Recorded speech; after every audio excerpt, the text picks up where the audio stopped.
édition spéciale. Bonjour à toutes, bonjour à tous, vous écoutez RCJ, il est 11h, nous sommes ce matin et jusqu'à 12h30 en édition spéciale de Moi jour pour jour après l'attaque terroriste du Hamas dans le sud d'Israël le 7 octobre.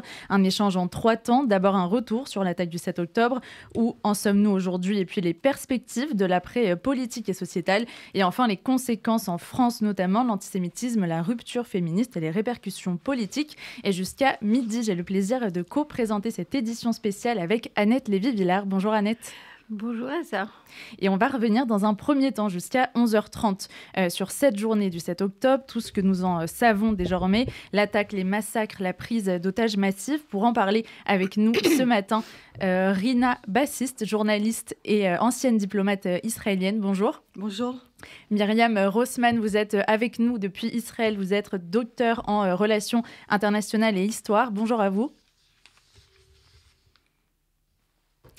Bonjour Elsa. Et nous sommes en ligne également avec David Khalfa de la Fondation Jean Jaurès, co-président, co-directeur, de l'Observatoire Moyen-Orient et Afrique. Bonjour. Bonjour. Merci beaucoup à tous les trois d'être avec nous. On sera rejoint aussi dans un second temps par Irhai Dan de la famille Dan Calderon, dont plusieurs membres de la famille ont été tués le 7 octobre, sont encore retenus en otage, ont été libérés la semaine dernière. Et on va commencer par cette journée du 7 octobre, revenir sur la surprise qui a prévalu. David Khalfa, comment cette attaque a-t-elle été pensée, exécutée et comment a-t-elle été rendue entre guillemets possible ? Écoutez, elle correspond à ce qu'on appelle dans le langage militaire la déception, c'est-à-dire une tromperie organisée au long cours, de longue date, en amont, par le Hamas, qui a sans doute préparé ces massacres depuis plusieurs années, qui a trompé le renseignement israélien, notamment en fournissant justement du renseignement sur les activités du djihad islamique, comme ça a été révélé ce matin par le Washington Post à Israël, en ne participant pas aux hostilités en 2021 lors de la guerre entre Israël et le djihad islamique. Le Hamas s'était tenu à l'écart. Il avait d'ailleurs été critiqué par un certain nombre de Palestiniens qui estimaient qu'au fond, il collaborait avec Israël. En organisant par ailleurs des manifestations à la frontière entre la bande de Gaza et Israël pour leurrer le dispositif de sécurité israélien à la frontière et notamment pour instiller l'idée qu'au fond, la présence physique de nombreux Palestiniens à la frontière était normale et ne devait pas choquer l'armée israélienne. Bref, en utilisant tout un tas de techniques qui visaient, encore une fois, à organiser une tromperie de très très grande échelle. Et par ailleurs, je pense que évidemment, quand on regarde du côté israélien les informations dont Israël disposait, les renseignements étaient devant leurs yeux, pour ainsi dire. Le renseignement technique, le renseignement humain. Il n'est probablement pas remonté jusqu'au Premier ministre. L'état-major et le haut commandement militaire et le renseignement militaire ont failli de ce point de vue-là parce qu'il n'y a pas de doute sur le fait qu'ils avaient des informations assez précises sur, en tout cas, des scénarios sur lesquels le Hamas planchait pour perpétrer ces attaques de masse. Ils n'y ont pas cru. Donc il y avait comme un biais cognitif du côté du renseignement israélien qui, à mon avis, a sous-estimé l'adversaire et surtout sa détermination à commettre de tels massacres. Villard, on ne se voit pas mais on s'entend. Vous parlez de tromperie, de sous-estimation, mais comment est-ce possible ? C'est-à-dire quand même, des informations sont montées, on sait que des rapports ont été envoyés. Où est-ce que ça a bloqué, à votre avis ? Écoutez, c'est possible, c'est même tristement classique. Les services de renseignement ne sont pas tout puissants. Ce sont des êtres humains qui sont derrière des machines, même si les Israéliens disposent d'une technologie de pointe, et notamment désormais avec l'usage de technologies disruptives comme l'intelligence artificielle pour fusionner les données, pour en amasser en très grand nombre des données sur leurs ennemis. Après, vous avez aussi, le renseignement, c'est pas simplement le fait d'amasser en fait un certain nombre de preuves tangibles, de pièces d'un puzzle multiple. Il faut aussi l'analyser. Une fois que vous avez recueilli la donnée, il faut l'analyser. Et là, vous pouvez connaître une erreur d'interprétation. Et c'est probablement ce qui s'est passé. Et par ailleurs, je rappelle quand même qu'Israël était au beau milieu d'une crise historique, une crise politique, une crise institutionnelle, une crise morale, puisque la société israélienne était fracturée et très polarisée autour de la réforme du système judiciaire qui avait été initiée par Netanyahou et ses alliés. Et ça contribuait à fragiliser non seulement la société elle-même, mais aussi l'armée, dont je rappelle en Israël que c'est une nation en armes. C'est un pays pour lequel il y a un lien presque inextricable entre la société et l'armée. Un grand nombre de réservistes, plusieurs milliers, avaient annoncé leur volonté de plus servir en Iran l'armée jusqu'à nouvel ordre en raison de leur opposition à la réforme du système judiciaire. Et donc ça a été interprété par les ennemis d'Israël comme une opportunité pour mener ce type d'offensive. Et plus largement, et si on dézoome un petit peu, encore une fois, les erreurs des services de renseignement, il suffit de regarder ce qui s'est passé le 11 septembre. Les Américains sont quand même, la CIA est réputée pour être le service de renseignement extérieur le plus performant au monde, qui est doté de moyens financiers, matériels et humains absolument considérables. Et pour autant, les terroristes du 11 septembre ont pu commettre ce qu'ils ont commis, World Trade Center notamment. Et on pourrait évoquer aussi, bien entendu, en ce qui concerne la France, les attentats du 13 novembre, les attentats de Charlie Hebdo. Non, mais on peut pas.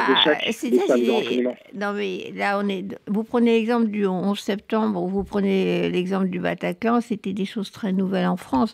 Là, moi, je suis journaliste, j'ai été très souvent à Gaza comme journaliste. Cette frontière est à peu près l'endroit le plus surveillé au monde. Je veux dire, il y avait, du point de vue électronique, on se sentait vraiment.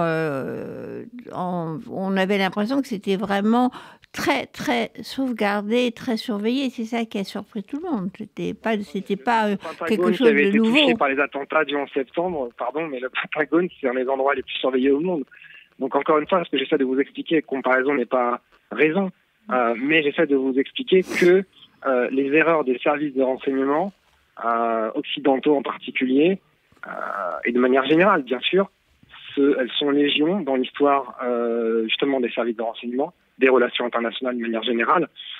Et donc, malheureusement, c'est possible. Et en ce qui concerne Israël, j'ai rappelé le contexte.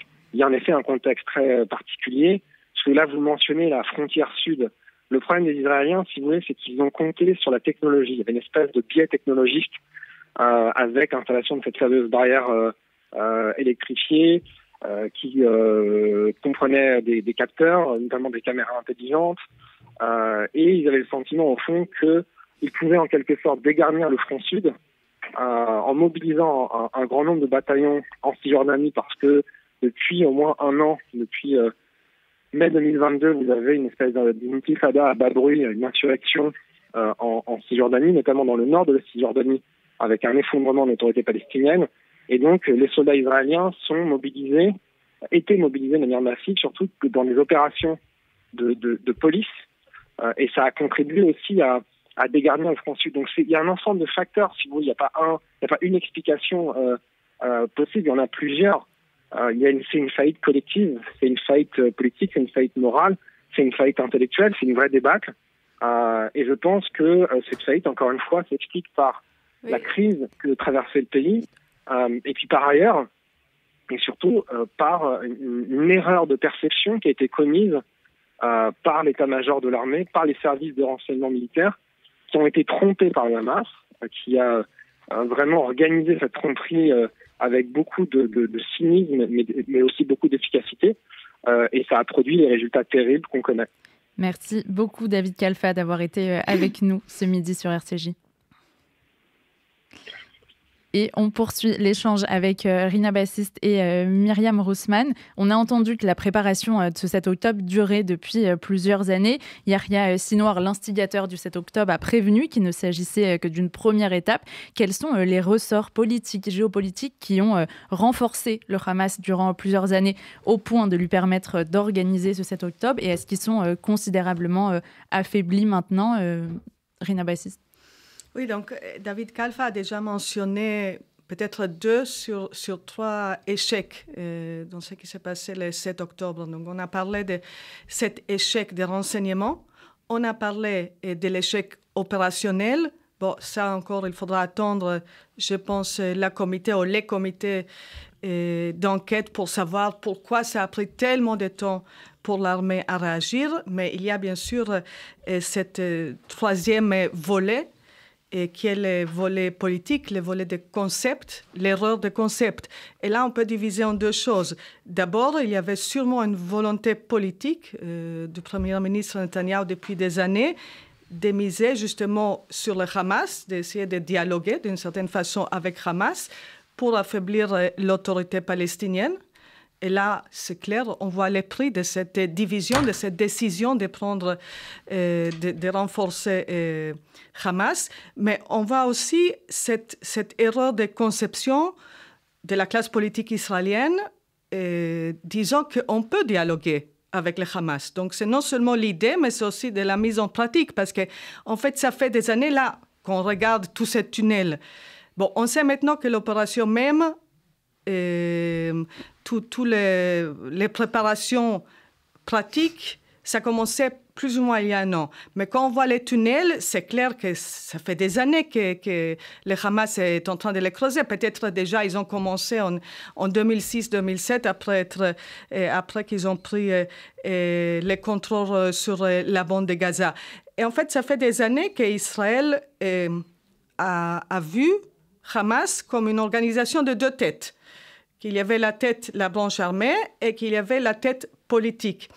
Et la séparation de ces deux, soi-disant, branches a permis à Israël aussi de penser qu'on peut dialoguer avec le leadership politique, avec M. Yahya Sinwar. Or, maintenant, on sait que c'était une erreur fondamentale parce qu'il n'y avait pas cette séparation entre la politique et l'armée. Ça, c'était une ruse, une façon de Hamas, justement, d'entraîner Israël dans un dialogue. Et ça fait, en fait, des années qu'Israël, justement, propose à Hamas, chaque fois, à nouveau, des mesures comme on va augmenter le nombre de permis de travail pour les Gazaouites, on va augmenter l'espace maritime pour la pêche. Toutes ces mesures, justement, pour apaiser la région, pour assurer une calme, justement, pour la communauté israélienne au sud d'Israël. Et là, on voit que c'était une erreur, que tout ce dialogue, en fait, il était complètement faux. Rina, vous dites que c'est vraiment une erreur politique, fondamentalement. Ce que vous décrivez, c'était une erreur d'appréciation politique sur les relations qu'Israël devait avoir avec le Hamas, qui a entraîné cette catastrophe. Mais je pense qu'il y a beaucoup de monde en Israël qui croient justement qu'à un certain moment, il faudra que les gouvernements rendent compte que ça ne peut plus continuer avec un gouvernement sur lequel il y avait 1200 Israéliens et d'autres nationalités qui sont morts, qui sont assassinés de façon absolument atroce, 240 et plus otages. Donc ça s'est passé sous ce gouvernement de M. Netanyahou. Donc je ne vois pas, il n'y a pas une autre façon que dire que c'est le gouvernement israélien qui est responsable de cet échec. Myriam Rossman, on va revenir avec vous aussi sur cette journée tout particulièrement et le fait que dans les kibboutz en ruine, on a retrouvé des consignes données aux terroristes du Hamas par rapport à ce qu'ils devaient faire aux Israéliens. Vous êtes aussi vous-même plus particulièrement penché sur la question des atrocités commises envers les femmes. Est-ce que vous pourriez nous développer ce point-là, s'il vous plaît ? Je suis tout à fait d'accord avec Rina. La conception ici a été complètement fausse. Mais je veux dire aussi autre chose. Comme je suis israélien, comme je suis en Israël, ces débats-là commencent à se faire ici. Ils se sont faits depuis les premiers jours. Mais il faut se rappeler qu'on est toujours en guerre. On a toujours 138 otages. Et à mon avis, et c'est pas seulement à mon avis, à l'avis de beaucoup des Israéliens, il faudra faire les commissions, il faudra que ces gouvernements parlent, il faudra toutes ces choses-là. Mais pour le moment, il faut qu'on soit tous solidaires afin que nos otages rentrent et afin qu'on arrive à démanteler ce groupe, le Hamas complètement et le faire anéantir en fait. Ça, c'est par rapport à cela. Par rapport à ce qui se passe avec les victimes, on a vu des témoignages des terroristes qui étaient prises par Israël qui ont dit carrément haut et fort que leur ordre était, entre guillemets, je veux dire ça parce que c'est creux, salir les femmes israéliennes. Et on a vu énormément de cas de viols, d'atrocités par rapport aux femmes israéliennes. Mais le plus, l'étape au-dessus qui s'ajoute à cela, qui est inadmissible à mes yeux, c'est le silence de tous ces groupes. D'abord, UN Women, Nations Unies pour les femmes, toutes ces commissions pour les femmes, pour gender, pour les enfants qui étaient torturés ou pris en Gaza, toutes ces commissions de droits de l'homme, etc. On n'a rien entendu par rapport à tout ce qui s'est passé aux femmes israéliennes. On ne croit pas, on doit toujours prouver, on doit toujours donner des preuves. Et même quand on donne les preuves, les vidéos atroces et les témoignages des victimes qui se sont sauvées et qui ne s'étaient pas assassinées, on ne nous croit pas. C'est vrai qu'en France, on commence à voir un changement. On a eu un article dans Marie-Claire, il y a eu dans Libération, il y a le Parole de Femmes qui commence qu'il y a des choses qui se font se faire dans le monde entier. On a vu la semaine dernière aux Nations Unies une organisation d'une conférence par notre ambassadeur Ardan, où il y avait des femmes de Forum Dvora, où moi je fais partie, qui ont pris ce sujet. Il y a une commission spéciale qui dans la tête est Dr Kochav, qui en fait a pris depuis le départ ce sujet de toutes les horreurs qui étaient faites aux femmes, recueillir des témoignages et essayer de parler au monde et de faire voir. Il y a eu aussi la semaine dernière, il y a une dizaine de jours, une réunion à la Knesset en Israël où on a entendu de témoignages c'est très difficile à les écouter. Mais pour moi, le silence du monde en général et les silences de toutes ces femmes féministes qui s'occupent de tous ces sujets me laissent demander, est-ce que tout ce silence est parce que c'était des atrocités faites aux femmes israéliennes juives? Je mets une pointe d'interrogation. C'est comme Israélien, comme femme, ces choses-là me laissent sans voix en fait. Parce que je me dis, où vous êtes? Pourquoi ce silence-là?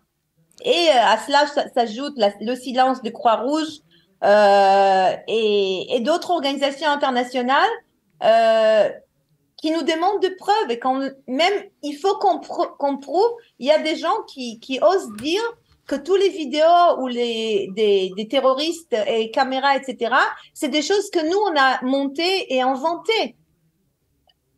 Alors, je me demande vraiment, il y a eu tellement de conflits, il y avait tellement de morts en Syrie par le président Assad, au Yémen, il y a tellement des atrocités dans le monde et on s'acharne et regardez l'attitude des Nations Unies et de son secrétaire général Guterres qui est complètement penché de l'autre côté. C'est vraiment, c'est très difficile à vivre et c'était très triste parce que malheureusement, je veux dire quelque chose qui me vient à l'idée maintenant, mais on n'a rien appris depuis ce qui s'est passé il y a 80-85 ans. Et c'est triste, mais l'antisémitisme qui monte en France en particulier et partout, il y a eu un sondage qui montre que depuis le 7 octobre, 500% des cas antisémites ont augmenté dans le monde, 400% ont augmenté sur les réseaux sociaux et 56% des étudiants juifs ont peur d'aller dans les universités, voir ce qui s'est passé au Sénat avec ces présidents d'universités américains. Et en France, on est, depuis le 7 octobre, environ de 1500 cas antisémites jusqu'à il y a une dizaine de jours, 2 semaines. À mon avis, ça a encore augmenté. Et tout est lié à tout, à mes yeux. Et je me demande pourquoi. On va revenir sur une spécificité de ce 7 octobre, c'est évidemment la prise massive d'otages. Et nous avons été rejoints par Irai Dan de la famille Dan Calderon. Ishaï, pardon, excusez-moi. Merci beaucoup d'être avec nous ce midi. Plusieurs personnes de votre famille ont été assassinées, d'autres otages libérés et d'autres sont toujours retenus en otage. Déjà, pour revenir sur les faits, au bout de combien de temps avez-vous été informé de ce qu'il en était? Et est-ce que vous avez aujourd'hui plus d'échos sur les conditions de détention de ces otages? D'abord, oui, j'ai beaucoup plus d'échos. C'est-à-dire que dès le samedi, à 6h25, j'ai commencé à comprendre ce qui se passait parce que J'ai entendu à la radio qu'il y a quelque chose dans le sud. J'ai téléphoné à Carmela. Et Carmela elle-même, elle était très effrayée. Elle était très effrayée. Elle avait sa petite fille avec elle, la fille de Galit. Et j'ai compris qu'il y a un grand problème. Je n'ai pas compris exactement quoi. J'ai dû parler avec Hadas. Hadas m'a dit exactement ce qui se passe. Elle pouvait voir par les fenêtres ce qui se passait dehors. Et ce qui est le plus terrible, c'est que les enfants, Ofer de 12 ans et Sahar de 16 ans, ils se sont sauvés par la fenêtre. Et Hadas a demandé à leur père de ne les pas laisser tout seuls. Mais eux, je parle de ça parce que d'après ça, je sais ce qui s'est passé. Ils étaient dans les bouches, comment ça s'appelle, les buissons, oui. Et ils ont vu des choses terribles. C'est-à-dire, je sais que c'était pour eux effrayant. Jusqu'à maintenant, ils sont à Tel Aviv et ils ont peur que le Hamas va venir chez eux. Ils tremblent beaucoup et ils ont des grandes difficultés à rester tout seuls. Même que quand il y a des copains ou la famille, ils ont l'air d'oublier, ils parlent comme tout le monde, tout ça. Mais quand ils sont tout seuls, ils ont très peur. Donc, depuis le samedi, le 7 octobre, c'était très, très difficile. C'était difficile de respirer. Moi, je n'avais pas d'espoir du tout. Je savais que je devais faire tout pour essayer de faire quelque chose qui aide, c'est-à-dire parler avec des gens, raconter. Je suis venu en France pour influencer les 17%, les 12% de Français qui ont dit qu'ils sont neutres. Et ça m'a fait quelque chose d'incroyable. Je me suis rappelé de comment c'était pendant la guerre et comment les neutres étaient contre nous. Et c'est pour ça que j'ai voulu voir le pape. J'ai eu la chance de trouver quelqu'un dans un centre juif, chrétien, islamique à Paris, que presque personne de ma famille ne connaissait pas du tout. Et d'après ça, j'ai parlé avec un des chrétiens qui était là-bas, et lui, il a parlé avec le nonne de Paris. Et c'est comme ça que je suis arrivé à voir le pape. Et j'étais, il faut dire, comme tous les grands rabbins ou toutes les grandes personnes qui arrivent à un certain niveau, il était très écoutant, très sérieux et très aimable. Et il m'a écouté et il a dit qu'il sait de quoi je parle. Et il a souhaité que Ofer, le père, soit libéré. Mais ce que je voulais dire, c'est que j'ai vécu une époque impossible. J'ai 81 années et dans toute ma vie, j'ai jamais pu penser à ce que j'ai pensé pendant ces temps-là.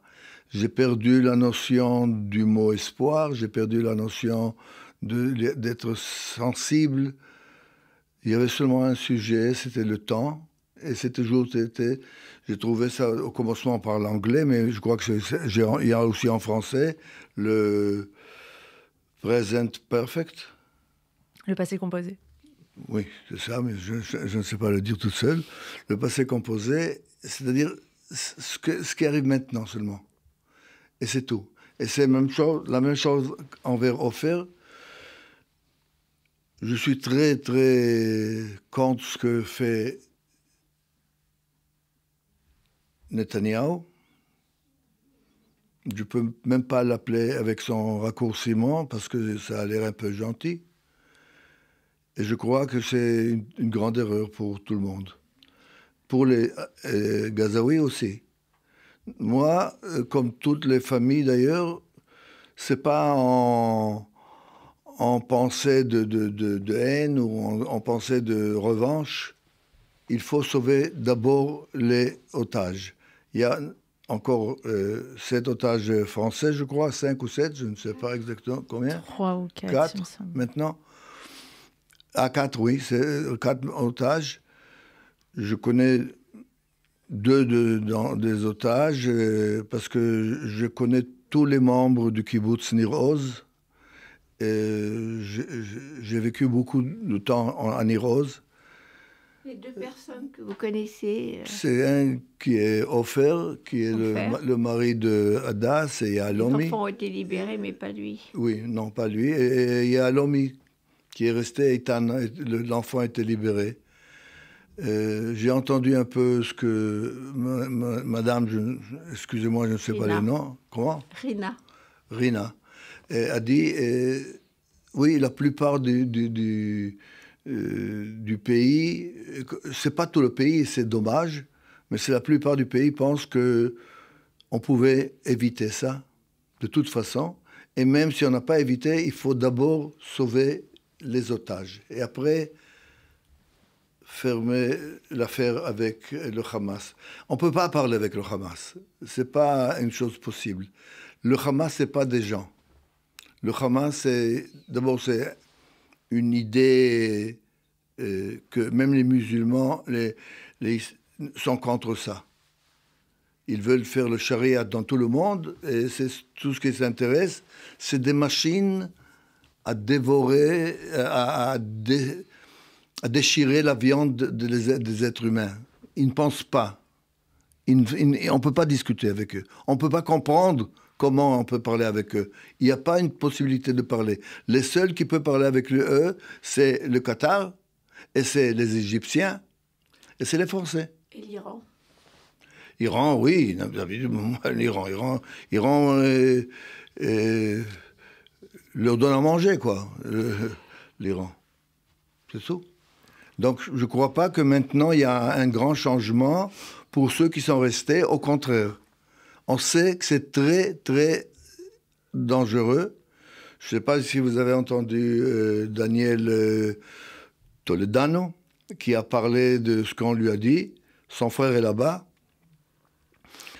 Et chaque jour, on disait aux gens, demain, vous partez en Israël, c'est fini. Et après quelques heures, on lui dit, non, vous restez ici pour toute votre vie. C'est-à-dire, il y avait aussi des tortures psychologiques, mais il les frappe beaucoup. Et surtout, ce qui est très mauvais, c'est qu'il leur donne des piqûres pour les endormir, pour les faire calmes. Donc, je ne sais pas qu'est-ce qu'ils ont fait avec les jeunes filles qui sont retournées, parce qu'on leur demandé de ne pas parler de ça du tout. Je voulais vous dire une chose qui est, à mon avis, très intéressante. L'armée n'a pas donné aux soldats qui sont à Gaza de voir le film que les autres ont vu. Pour ceux qui ne sont pas de rage ou qui ne sont pas de revanche, ils font ce qu'il faut, mais seulement comme soldats.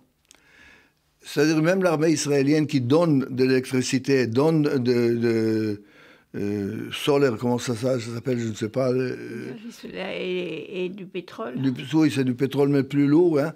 Et même qu'elle a construit un hôpital, on accuse Israël. De quoi on accuse Israël exactement? Pendant les procès en Allemagne, comment ils s'appellent les procès en Allemagne? Nuremberg. Quoi? Nuremberg, oui. On a accusé les Allemands. Les Français, les Américains bombardaient l'Allemagne et on a accusé les Allemands. Et puis encore une chose.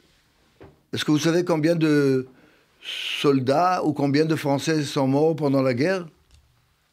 Je vous demande. La dernière guerre mondiale? Oui, 400 000. Et encore 200 000 soldats.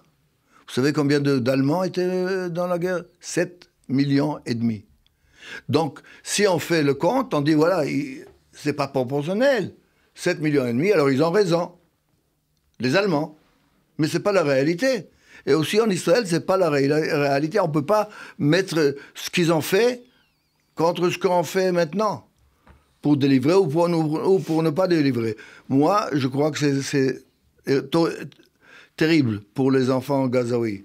Mais je veux dire une minute. Je voudrais dire que les enfants qui sont revenus, eux, ils ont vu avec les soldats, avec le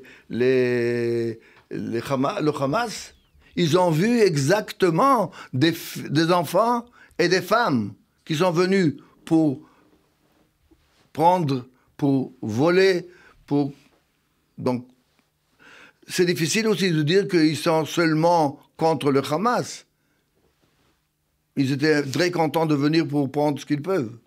Merci. Richel, vous dites qu'on a demandé aux otages qui sont revenus, aux témoins de ne pas parler, que l'armée a demandé qu'ils ne racontent pas. Oui. Pourquoi ?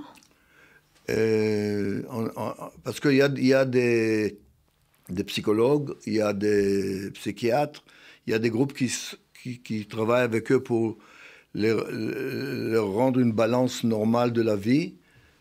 Je ne crois pas qu'ils pourront arriver à ça. Mais ils ont demandé de ne pas parler avec les autres. Ce n'est pas ne pas parler du tout, mais ne pas parler au monde. Parce que la réaction que, disons moi-même, quand j'entends des choses comme ça, ma réaction est terrible. Mais eux, ils ont souffert ça eux-mêmes. Donc c'est un peu comme les gens... J'ai travaillé pendant 7 ans avec la deuxième génération de l'Holocauste.